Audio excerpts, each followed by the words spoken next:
పద్మావతి ఏమైంది? పద్మావతి ఏమైంది? పద్మావతి ఏమైంది? బలి పడిందా అండి?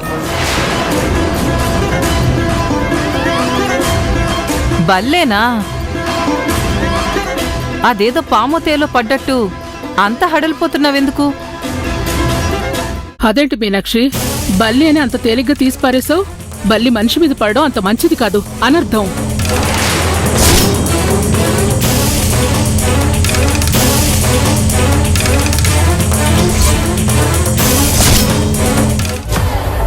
ఈ కాలంలో కూడా ఇంకా ఈ పట్టింపులేంటమ్మా? అలా తీసిపారేయద్దు విష్ణుబాబు. బల్లి ఒంటి మీద పడ్డం మంచిది కాదు.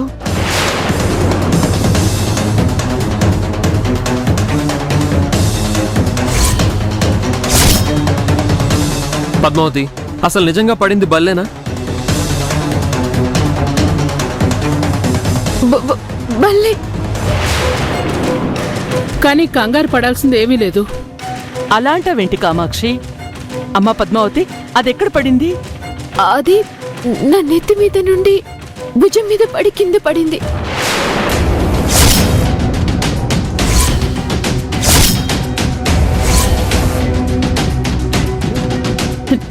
నెత్తి మీద పడిందా? అయితే అది మంచిది కాదమ్మా. వెంటనే పరిహారం చేయించాలి.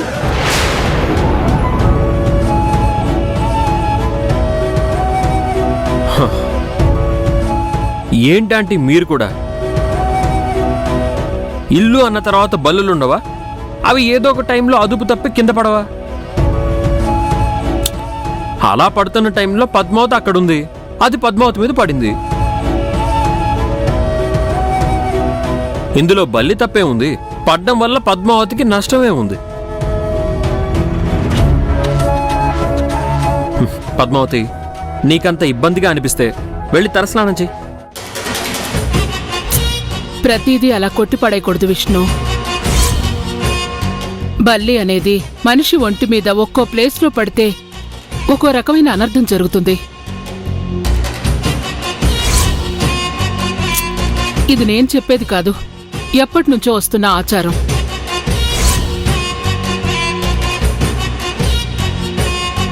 ఇప్పుడు పద్మావతి నెత్తి మీద పడింది కాబట్టి అది ప్రాణగండానికి సంకేతం.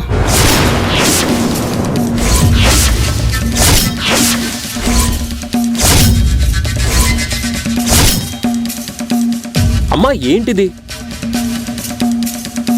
బల్లి ఆహారంలో పడితే తింటే ప్రాణాపాయం గాని నెత్తి మీద పడితే ప్రాణాపాయం ఏముంది? అవన్నీ నాకు తెలీదురా. నా కోడల విషయంలో ఏ చిన్న తప్పు గాని పొరపాటు గాని జరగడానికి వీల్లేదు.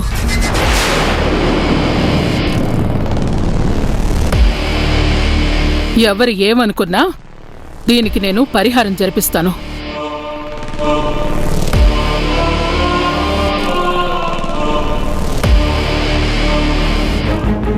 అవును కామాక్షి, నువ్వు చెప్పింది అక్షరాల నిజం. పరిహారం జరిపిద్దాం. బంగారు బల్లి దానం చేస్తే ఈ దోషం పోతుందని విన్నాను. ఎంత ఖర్చైనా పర్వాలేదు, జరిపించేద్దాం. పద్మావతి, మీరు వెళ్ళి స్నానం చేసిరండి. దానికి సంబంధించిన ఏర్పాట్లు మేం చూసుకుంటాం. ఆంటీ, ఏంటి మీరు కూడా? ప్లీజ్ బాబు, ఈ విషయంలో మా మాట విను, కాదనుకో. సరే, మీ ఇష్టం ఆంటీ.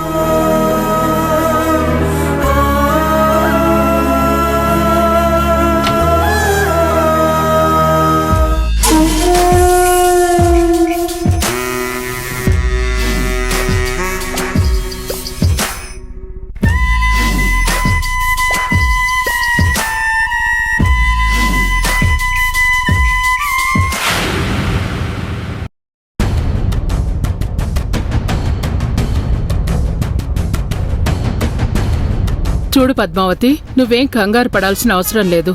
నేను సిద్ధాంతి గారిని కనుక్కున్నాను. బల్లి నెత్తి మీద పడడం దోషమే, కానీ దానికి పరిహారం జరిపిస్తే ఆ దోషం నివారణ అవుతుందని ఆయన చెప్పారు. నాన్నా విష్ణు, ఇలారా. ముందు ఇద్దరు దేవునికి దండం పెట్టుకోండి.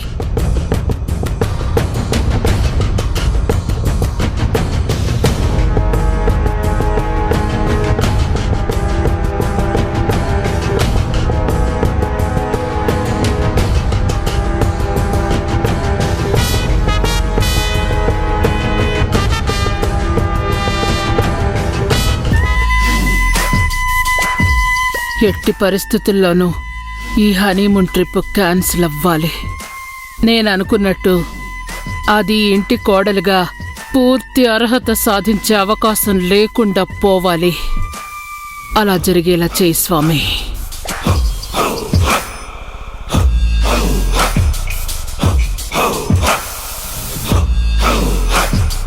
ఇద్దరు కలిసి ఊరు దాటి దేశం దాటి వెళ్తున్నారు కదా, అక్కడ మీకు ఎలాంటి కష్టం కలగకూడదని బంగారు బలిని దానం ఇచ్చే ఏర్పాటు చేస్తాను.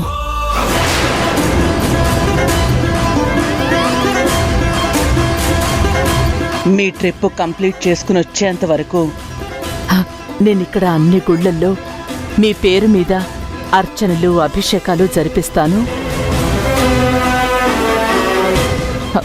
మీరు అస్సలు అధైర్యపడకండి. అంత అవసరం ఏముందా ఆంటీ? మీరందరూ రిలాక్స్ అవ్వండి. నాకు ఈ ట్రావెలింగ్స్ అవి కొత్త ఏం కాదు.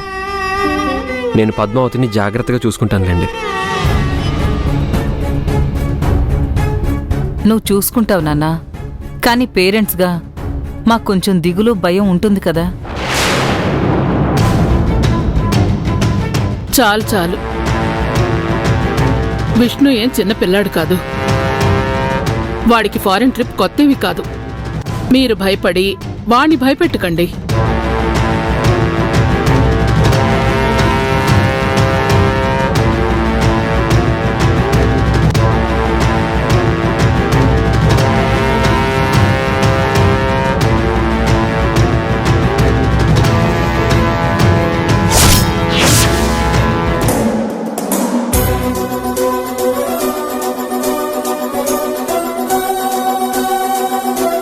అమ్మా పద్మావతి, మనసులో ఎలాంటి ఆలోచన లేకుండా నిర్మలమైన మనస్సుతో ఈ కొబ్బరికాయ కొట్టి అంతా మంచి జరగాలని దండం పెట్టుకో.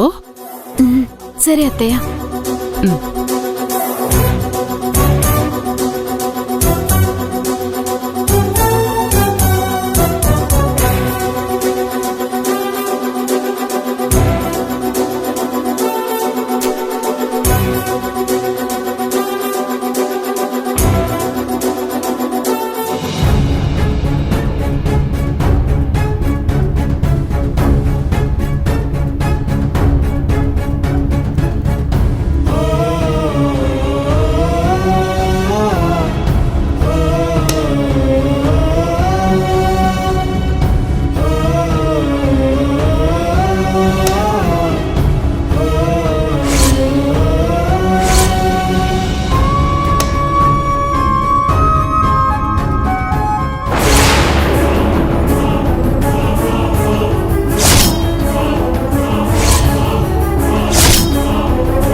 సారీ దేవుడా, నన్ను క్షమించు.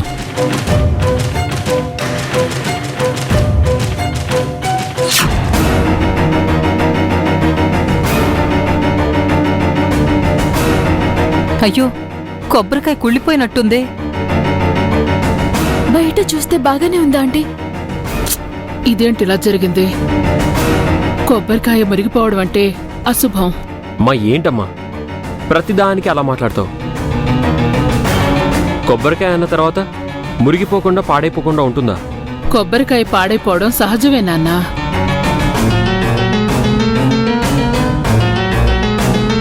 అది మన చేతుల్లోకి రావడమే అశుభం.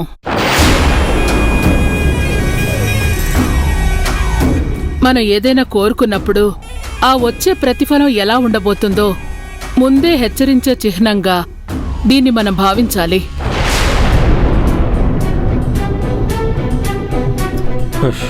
అమ్మా, కొబ్బరికాయకి మేము ఊరు దాటి వెళ్ళిపోతున్నాం అని ఎలా తెలుస్తుంది? అక్కడ మాకేదో హాని జరుగుతుందని ఎలా తెలుస్తుంది?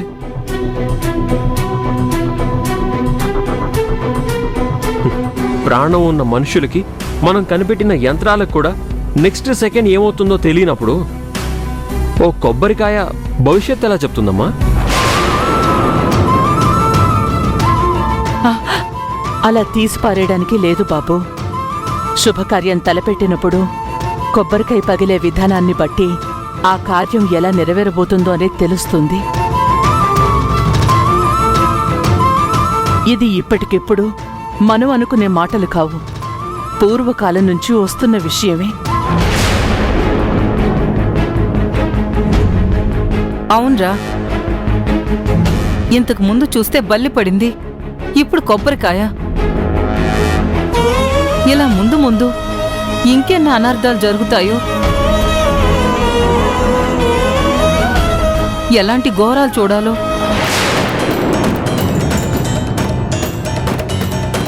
పద్మావతి, ఇవేం పట్టించుకోకు, నువ్వు కానివ్వు.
సీనయ్య, హారతి తీసుకో.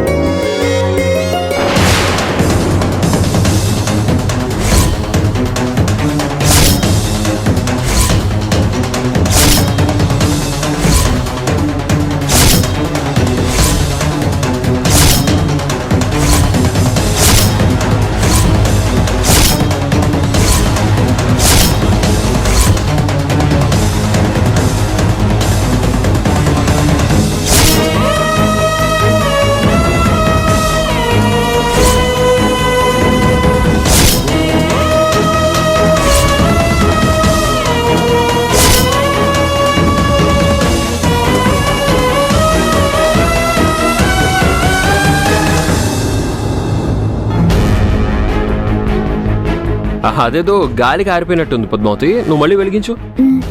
నువ్వు ఆగు పద్మావతి. ఒకసారి వెలిగించాక ఆరిపోయిన దాన్ని మళ్ళీ వెలిగించకూడదు.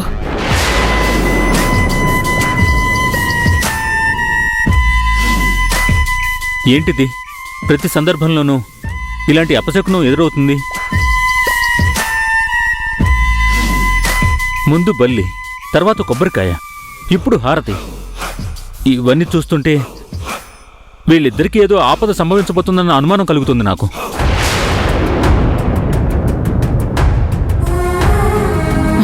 అవును శ్రీరామ్, నువ్వన్నది కరెక్ట్. ఇదైతే శుభ పరిణామం మాత్రం కాదు.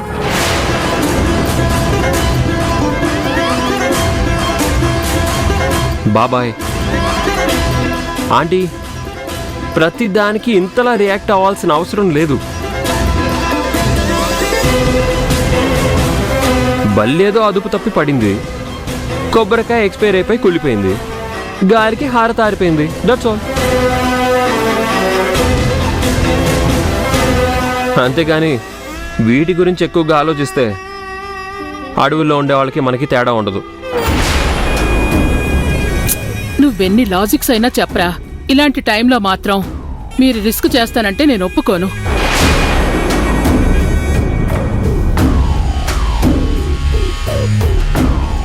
ఎందుకైనా మంచిది, ఈసారికి ఈ ట్రిప్ క్యాన్సిల్ చేసుకోండి.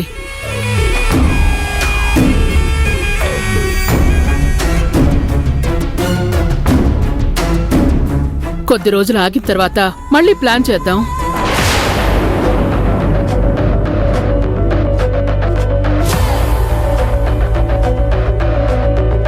ఏంటి మమ్మీ, చదువుకున్న దానివి నువ్వు కూడా ఇలాంటి మూఢనమ్మకాలకి విలువిస్తున్నావు? అది కాదురా. మీ మమ్మీయే కాదు విష్ణు, నేను కూడా నమ్ముతున్నాను.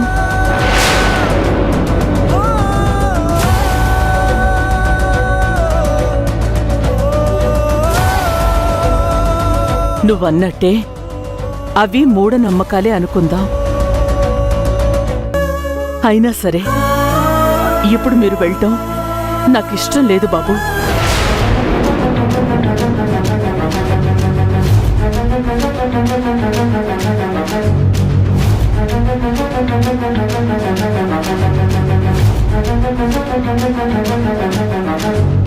ఆంటీ అది కాదా ఆంటీ? వద్దులే సీనయ్య. అమ్మ, అత్తయ్య, మావయ్య అందరూ వద్దని చెప్తున్నప్పుడు మనం వెళ్ళటం కరెక్ట్ కాదు. ఈసారి కొద్దు సీనయ్య.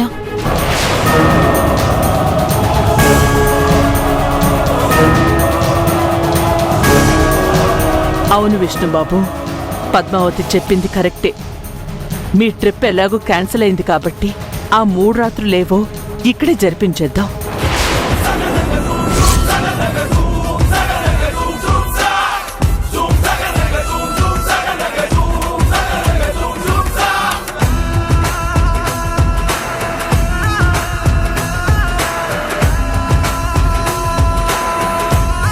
ఈ ట్రిప్ లేనట్టే కాబట్టి శోభనానికి ఇక్కడే ఏర్పాట్లు చేద్దాం.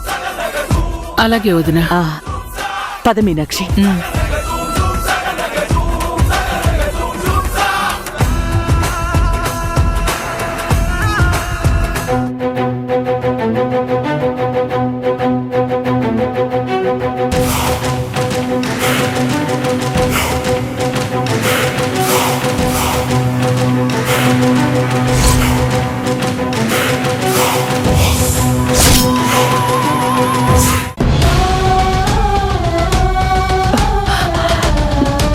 ఏంటండి ఇది?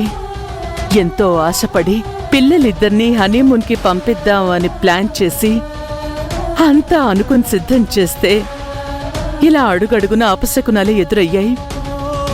ఎవరో కావాలని చేసినట్టుగా ఒకదాని వెంట ఒకటి వరస పెట్టి వచ్చాయి. ఇప్పుడు నాకేం చెయ్యాలో పాలుపోవడం లేదండి.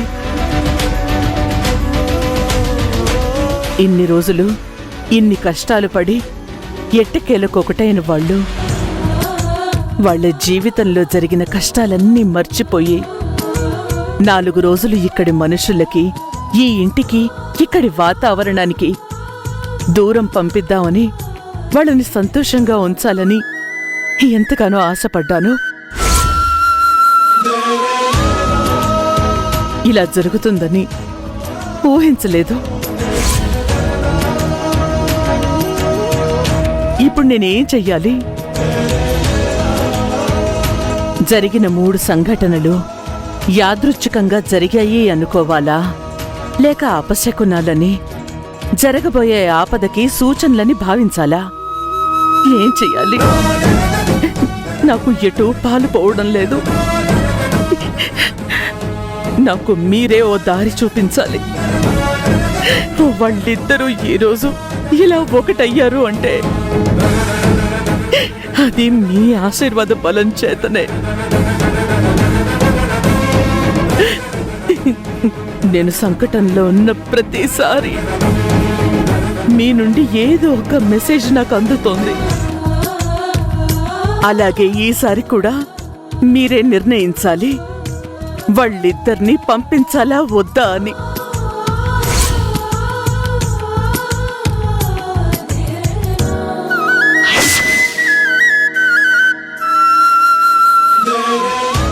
వాళ్ళు అన్ని రకాలుగా అవరోధాలు, అడ్డంకులు, శాపాలు, అన్ని గండాలు దాటొచ్చిన వాళ్ళు. వాళ్ళకేమీ జరగదనే నమ్మకం నాకుంది. మీరే ఉంటారు.